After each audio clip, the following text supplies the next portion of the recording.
Hello everyone and welcome in today's video. I hope you all are doing well. I am Sohini Biswas, a third year law student, and currently I am doing an internship at the LEXIS and Company.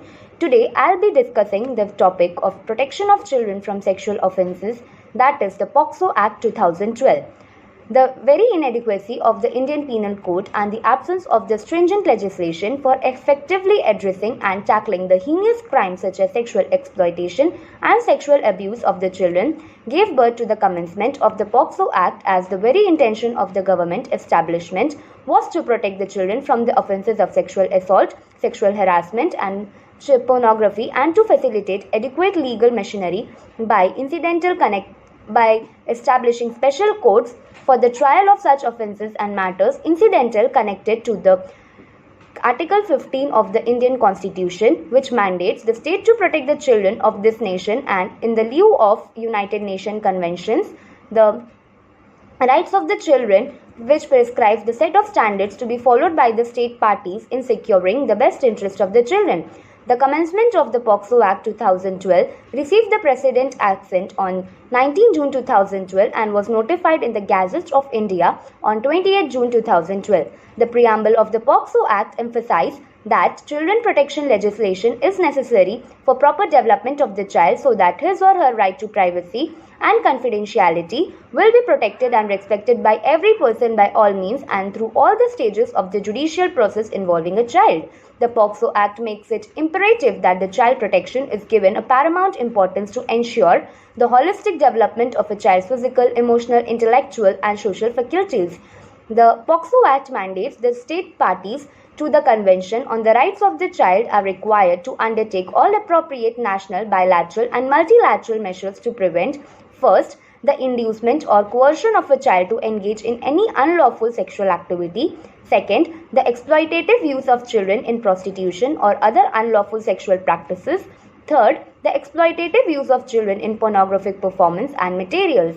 What are the 7 most important features of the POSCO Act 2012? Let us see. First, the POSCO Act defines a child as under 18 years of age.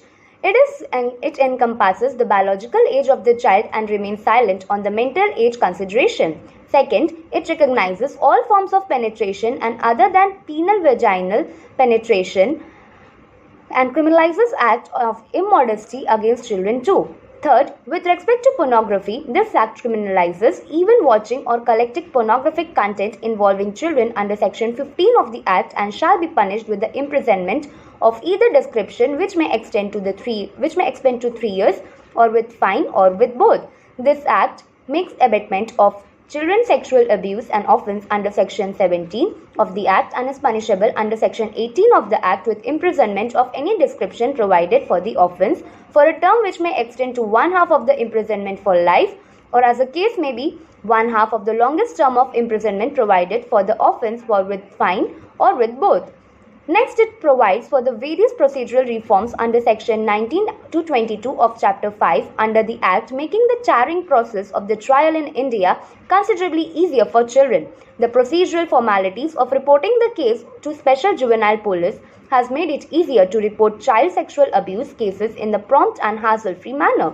Next, under Section 20 of the Act under Chapter 5, makes it obligatory for media's personnel employed by hotel or lodge or hospital or club or studio or photographic facilities by whatever name called, irrespective of the number of persons employed therein, shall, on coming across any material or object which is sexually exploitative of the child, including pornography, sexually related or making obscene representation of child or children through the use of any medium, shall provide such information to Special Juvenile Police Unit or to the local police so that such sex abuse offenders can be tracked down by the police immediately. Seventh and the least, however, this act has been criticized as its provisions seem to criminalize consensual sexual intercourse between two people below the age of 18 and take the personal liberty of adolescents to indulge in consensual sex, and youngsters who indulge in sexual activities will be prone to further harassment from family members, police and society. The new legislation has reignited the debate over the validity of rationale behind the age consent laws and the harmfulness of the adolescents.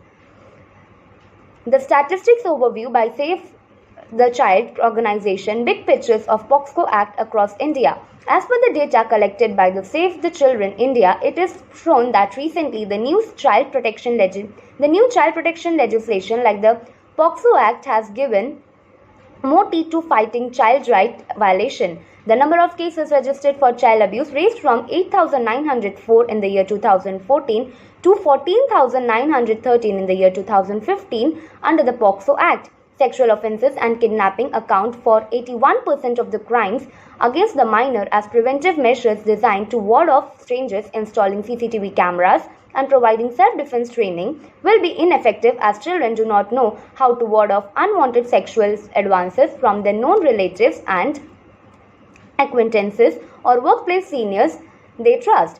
The POSCO Act state-wise gives us the data that Uttar Pradesh led the highest number of children abuse cases, that is 3,778. Madhya Pradesh with the statistics of 1,687 cases, Tamil Nadu with the cases of 1,544, Karnataka with a record of 1,480 and Gujarat with a record of 1,416 cases. The review of the POSCO Act.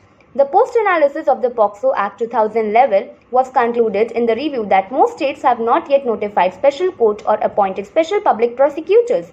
Cases of the offences against children are therefore still being brought before the regular criminal courts, thus denying the children their right to the child-friendly system and structure. Moreover, the Act has raised the age of consent from 16 to 18 years without considering scientific evidence on adolescent sexuality. Children involved in sexual activity will be treated as juveniles in conflict with the law. In cases of consensual sexual relationship between those in the group of 16 to 18, how can we distinguish the victim and the perpetrator? The implementation of the POSCO Act 2012. The effectiveness of the law depends largely on the people responsible for the implementation and its application. State government will have to ensure that all the requirements specified under the law are in place, and all key stakeholders will have to internalize the core principles of child rights in order for the law to work. Thank you.